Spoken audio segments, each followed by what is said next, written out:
ቤተሰቦች ይህ ቪዲዮ ለብዙዎች እንዲደርስ ላይክ በማድረግ እንዲሁም ደግሞ ሰብስክራይብ በማድረግ የቻናላችን ቤተሰብ ሁኑ።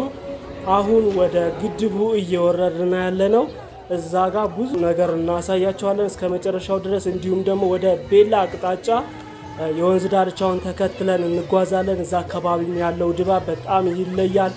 ሰው ከመኖሪያ አካባቢ ወደ ግድቡ እየመጣ ያለበት ሁኔታ እናያለን። እንዲሁም ደግሞ ስንመለስ ያለውን ድባብ በልዩ ሁኔታ አሳያችኋለሁ። በጣም የምትወዱት ነው። እንደምትመለከቷቸው ህፃናት ሰፋ ብሎ ያለው ቦታ ላይ እየተጫወቱ ነው ያሉት።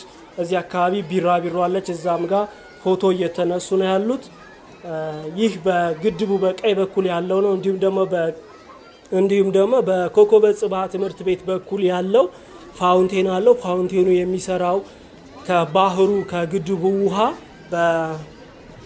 ቧንቧ ስቦ ያወጣውና የተዘረጋ የፋውንቴን መስመር አለ።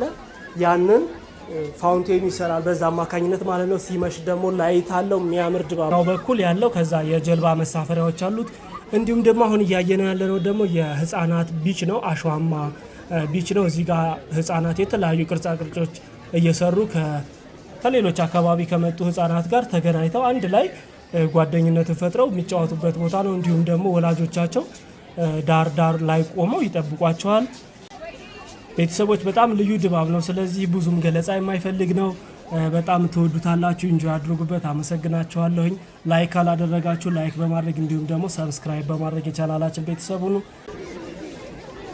ይህን ግድብ ከዚህ በፊት የጎበኛችሁት ካላችሁ በዚህ ሳምንት ደግሞ ያላችሁን ምልከታ በኮሜንት ሴክሽኑ ብታጋሩ በጣም ደስ ይለናል። እንወዳችኋለን። በቀጣይ ቪዲዮ እንመለሳለን። ባላችሁበት ሰላም ሁኑልን። እስከ መጨረሻው ድረስ ተመልከቱት። ሀሳብ አስተያየታችሁን ደግሞ ሼር አድርጉን። እናመሰግናለን።